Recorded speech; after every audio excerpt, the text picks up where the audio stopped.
Hello बच्चों, आप सभी को नमस्कार। जय हिंद।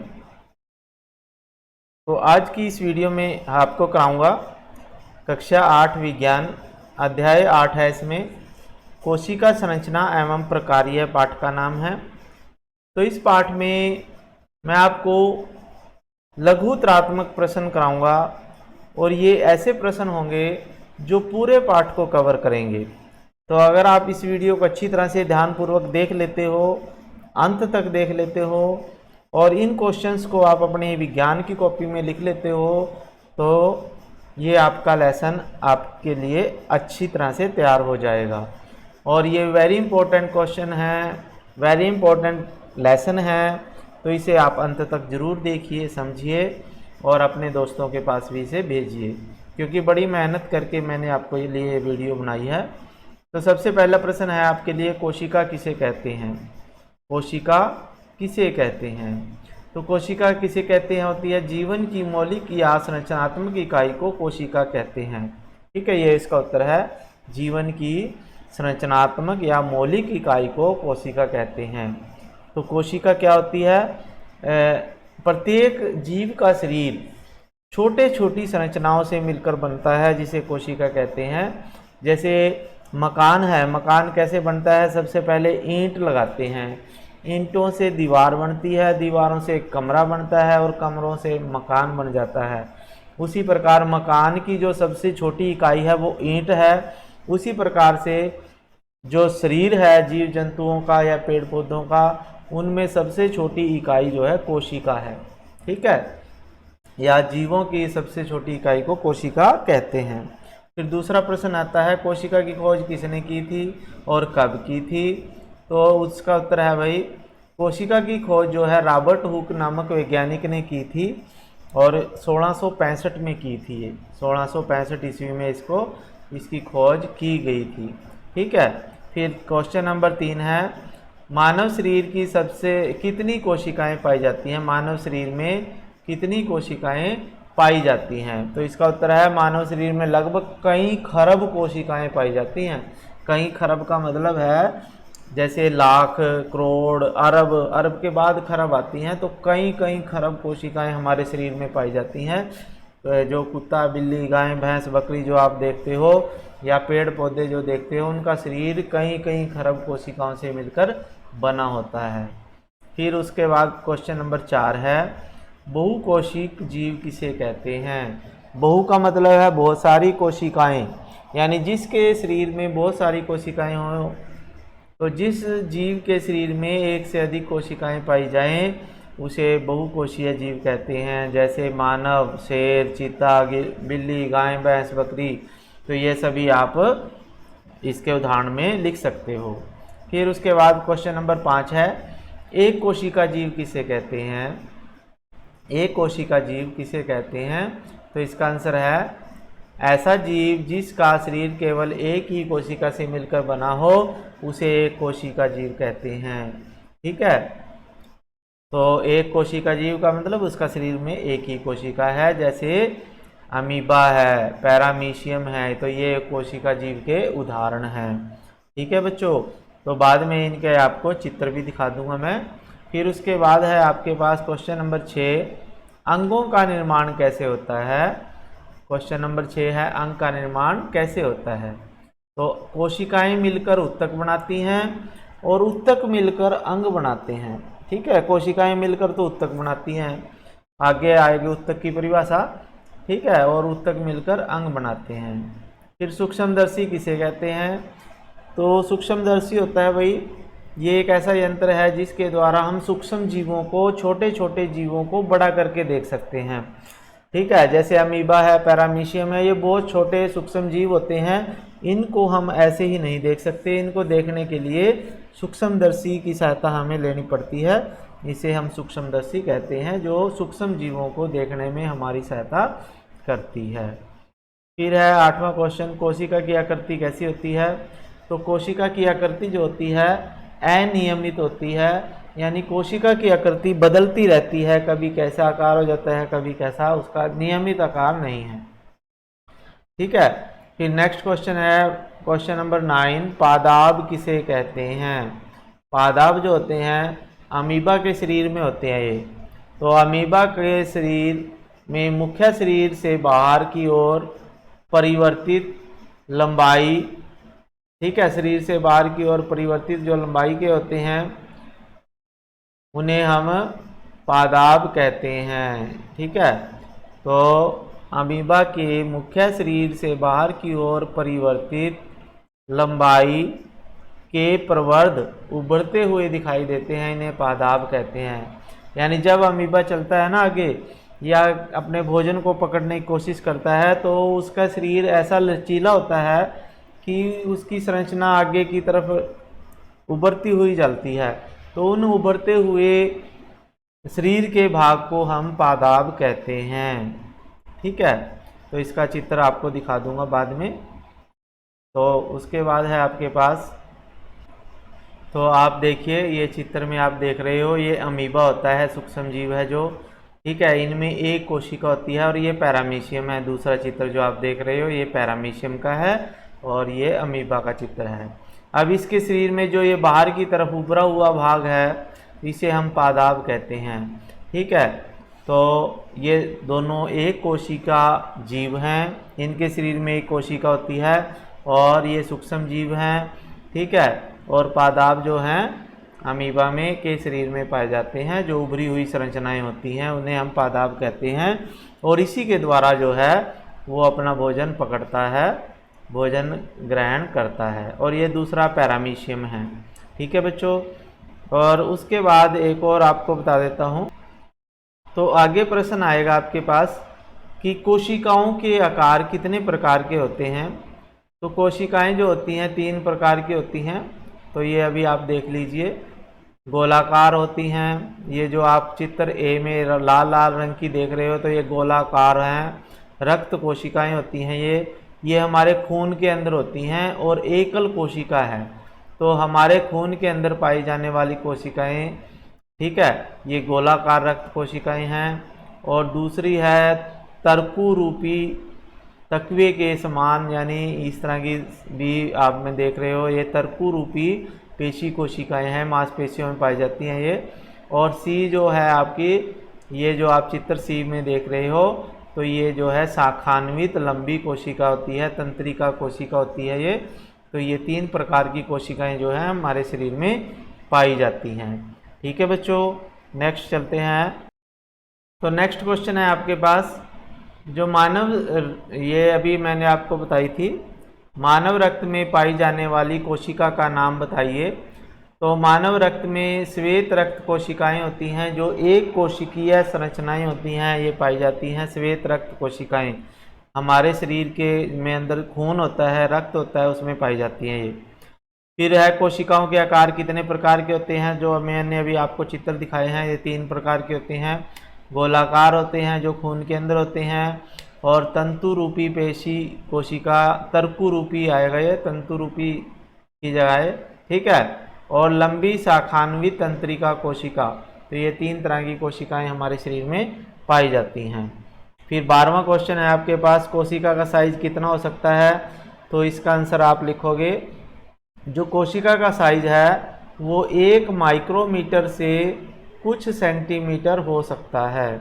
1 माइक्रोमीटर से कुछ सेंटीमीटर हो सकता है। ठीक है, 1 माइक्रोमीटर जो होता है, 1 मीटर को जब हम 10 लाख से भाग दे देते हैं तो वो 1 माइक्रोमीटर आता है। ठीक है, इतनी छोटी होती है कोशिका।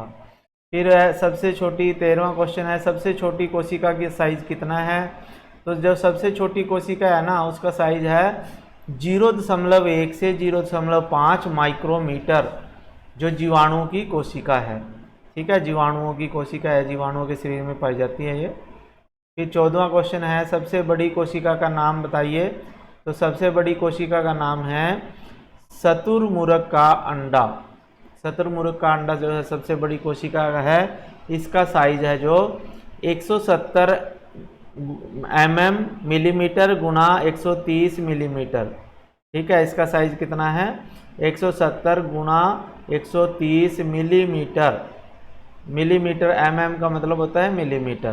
तो ये इतना बड़ा शतुरमुर्ग का अंडा है इतनी बड़ी कोशिका है जो हम बिना सूक्ष्मदर्शी के देख सकते हैं। तो ये सबसे बड़ी कोशिका का उदाहरण है। ये वेरी इंपॉर्टेंट प्रश्न है, आता है पेपरों में। फिर है 15वां क्वेश्चन आपके पास, मुर्गी के अंडे के सफ़ेद भाग और पीले भाग को क्या कहते हैं? तो जो मुर्गी के अंडे का सफ़ेद और पीला भाग है, इसका उत्तर है सफ़ेद भाग को हम एल्ब्यूमिन कहते हैं और पीले भाग को हम योक कहते हैं। तो ये आपने याद रखना है, जो अंडे का सफ़ेद भाग होता है उसे हम एल्ब्यूमिन कहते हैं और पीले भाग को योक कहते हैं। फिर 16वां क्वेश्चन है, उत्तक किसे कहते हैं? इसका आंसर है समान कोशिकाओं के समूह से मिलकर जो संरचनात्मक इकाई मिलती है उसे उत्तक कहते हैं। जब समान कोशिकाएं आपस में मिलती हैं तो वो उत्तक का निर्माण करती हैं। ठीक है। फिर 17वां क्वेश्चन है, कोशिका के मूल संघटक कितने हैं? तो कोशिका के जो मूल संघटक है वो 3 हैं भाई। कितने हैं? 3। एक कोशिका झिल्ली, कोशिका द्रव्य और केंद्रक। ठीक है, कोशिका झिल्ली, कोशिका द्रव्य और केंद्रक, ये 3 मूल घटक हैं जो कोशिका के अंदर होते हैं। ठीक है बच्चों। फिर नेक्स्ट क्वेश्चन पे चलते हैं। तो नेक्स्ट है, कोशिका झिल्ली किसे कहते हैं? क्या कहते हैं? कोशिका झिल्ली। 18वां प्रश्न है आपके पास, कोशिका झिल्ली किसे कहते हैं? इसका आंसर देख लीजिए। कोशिका झिल्ली किसे कहते हैं? कोशिका के चारों ओर बाहरी आवरण को कोशिका झिल्ली कहते हैं। यानी पादप कोशिका, जंतु कोशिका के बाहरी तरफ, चारों तरफ एक झिल्ली होती है जिसे कोशिका झिल्ली कहते हैं। और पादप कोशिका में ये दूसरे नंबर की झिल्ली होती है, इसके बाहर भी एक झिल्ली होती है जिसे कोशिका भित्ति कहते हैं। लेकिन जंतुओं की कोशिका में जो सबसे बाहरी झिल्ली होती है उसे हम कोशिका झिल्ली कहते हैं। इसे हम प्लाज्मा झिल्ली भी कहते हैं। ठीक है। और इसका क्या काम होता है? ये जो कोशिका है उसके अंदर और बाहर आने वाले पदार्थों पर नियंत्रण रखती है। ठीक है। फिर कोशिका भित्ति किसे कहते हैं? तो कोशिका भित्ति से आंसर है भाई, पादप कोशिका के चारों ओर बाहरी आवरण को कोशिका भित्ति कहते हैं। यह केवल पादप कोशिका में पाई जाती है। ठीक है, पादप कोशिका के चारों ओर, ये केवल पादप कोशिका में होती है। पादप कोशिका का मतलब जो कोशिकाएं पेड़ पौधों में होती हैं। तो पादप कोशिका के चारों ओर बाहरी आवरण को कोशिका भित्ति कहते हैं। ये पादप कोशिका में पाई जाती है। ठीक है। फिर उसके बाद है, कोशिका द्रव्य किसे कहते हैं? कोशिका द्रव्य 20वां क्वेश्चन है। तो कोशिका झिल्ली और केंद्रक के बीच में एक जेली जैसा पदार्थ पाया जाता है जिसमें कोशिका के अन्य अंग पाए जाते हैं। ठीक है, यानी कोशिका के अंदर एक जेल जैसा पदार्थ भरा होता है जिसे हम कोशिका के द्रव्य कहते हैं। और इसके अंदर कोशिका के दूसरे अंग पाए जाते हैं, जैसे माइटोकॉन्ड्रिया है, लाइसोसोम है, ठीक है, राइबोसोम है। तो ये काफ़ी सारी कोशिकाएं होती हैं। कोशिका के अनेक अंग होते हैं जो कोशिका द्रव्य में पाए जाते हैं। फिर है, केंद्रक किसे कहते हैं? केंद्रक के आंसर है, कोशिका के मध्य गोलाकार संरचना को केंद्रक कहते हैं। केंद्रक की बजाय केंद्रक कहते हैं। और यह केंद्रक एक झिल्ली से घिरा होता है जिसे केंद्रक झिल्ली कहते हैं।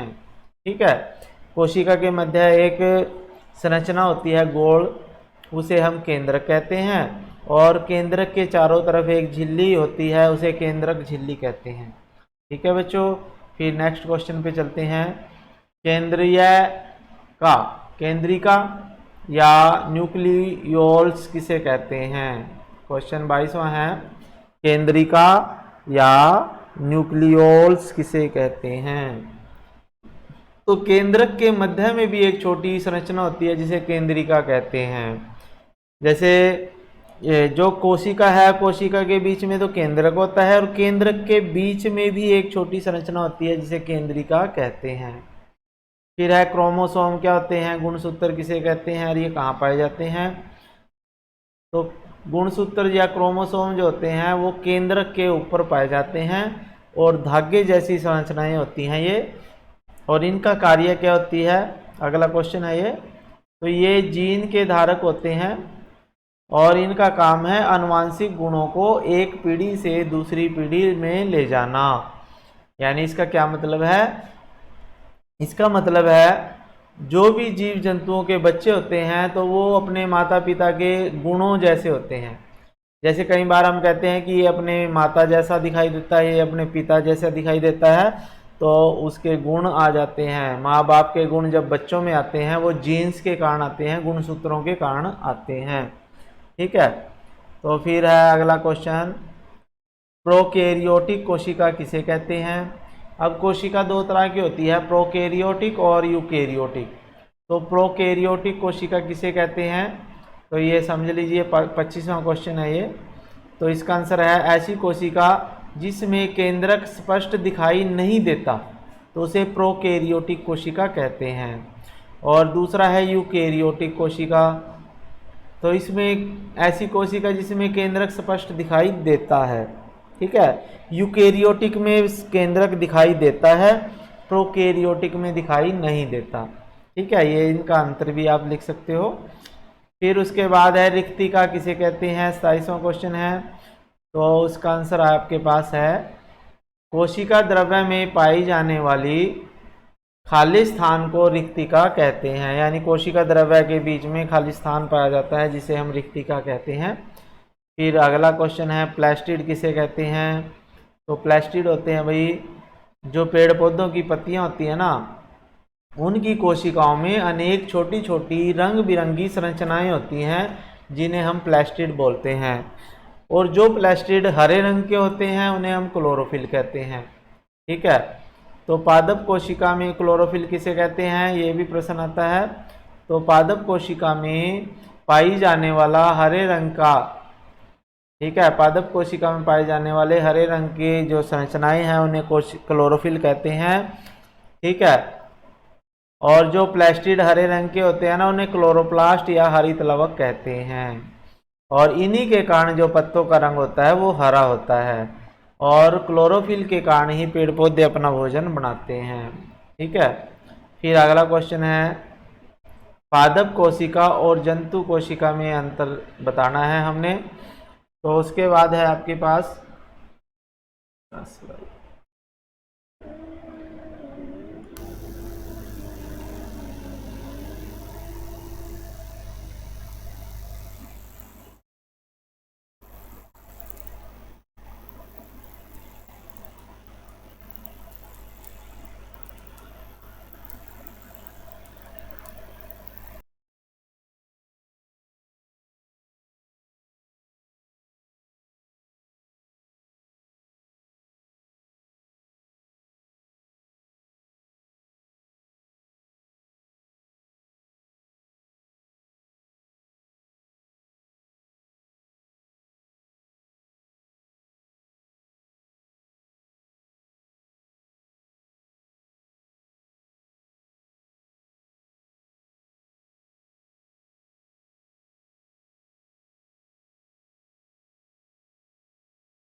उसके बाद है आपके पास लास्ट क्वेश्चन है पादप कोशिका और जंतु कोशिका में अंतर या तुलना करनी है हमने।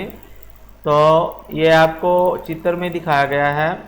पादप कोशिका का चित्र है पहले वाला, ये ए भाग में, और बी भाग में जंतु कोशिका का चित्र है आपके पास ये। ठीक है, तो ये पादप कोशिका है जो पेड़ पौधों में पाई जाती है, और दूसरी जो बी भाग है ये जंतु कोशिका है। अब पादप कोशिका और जंतु कोशिका में जो सबसे पहला अंतर है वो ये है, इसमें देखिए आप, ये देखिए कोशिका भित्ति।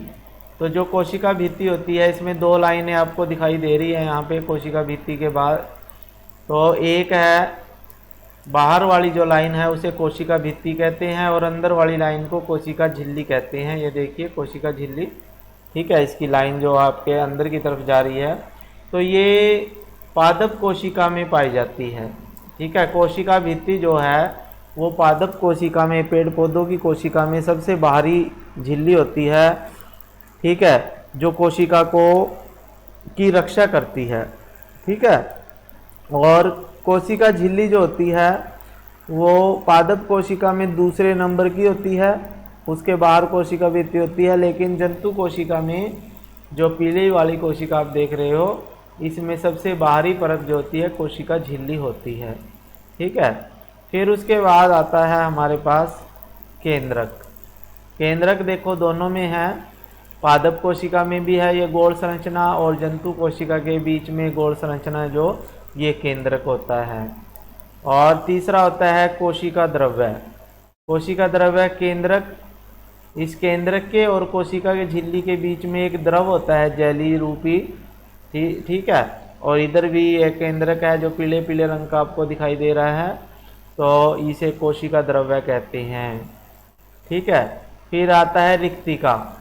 रिक्तिका ये देखो बीच में खाली जगह पड़ी है बहुत सारी पादप कोशिका में, और जंतु कोशिका में ये वाइट वाइट जो धब्बे दिखाई दे रहे हैं ये रिक्तिकाएँ हैं। ठीक है, तो फिर उसके बाद हरित लवक या प्लास्टिड जो हैं वो केवल पादप कोशिका में हैं, जंतु कोशिका में नहीं है। ठीक है, तो आप इनके अंतर देख सकते हो। ये आपको दोनों के चित्र बना सकते हो, चित्र आपने बना लेने हैं ये दोनों अपनी विज्ञान की कॉपी में। पादप कोशिका का और जंतु कोशिका का चित्र आता है, ये पेपर में आ जाता है कई बार, या चित्र आपको दे दिया जाएगा, इनके भागों के नाम लिखिए। फिर उसके बाद है पादप कोशिका और जंतु कोशिका में अंतर कैसे लिखोगे। सबसे पहले कोशिका झिल्ली। कोशिका झिल्ली जो है पादप कोशिका में भी है और जंतु कोशिका में भी है, दोनों में है, यह उपस्थित है। फिर दूसरा आता है कोशिका भित्ति। कोशिका भित्ति पादप कोशिका में उपस्थित है और जंतु कोशिका में कोशिका भित्ति नहीं होती। ठीक है, केंद्रक दोनों में होता है। फिर है केंद्रक झिल्ली जो है दोनों में है, पादप में भी जंतु में भी। कोशिका द्रव्य जो है पादप झिल्ली में भी उपस्थित है, जंतु में भी उपस्थित है। फिर आता है छठा प्लास्टिड। प्लास्टिड है जो पादप कोशिका में होता है, जंतु कोशिका में नहीं होता। फिर आता है सातवां रिक्तिकाएँ। रिक्तिकाएँ जो होती हैं पादप कोशिका में बड़ी होती हैं और जंतु कोशिका में छोटी होती हैं। ठीक है, इसी प्रकार से हरित लवक आप लिख सकते हो जो पादप कोशिका में है, क्लोरोफिल पादप कोशिका में है, जंतु कोशिका में नहीं है।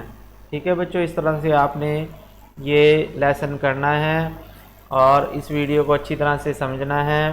तो अगर आपने ये वीडियो अच्छी लगी तो आप इसे लाइक कीजिए, चैनल को सब्सक्राइब कर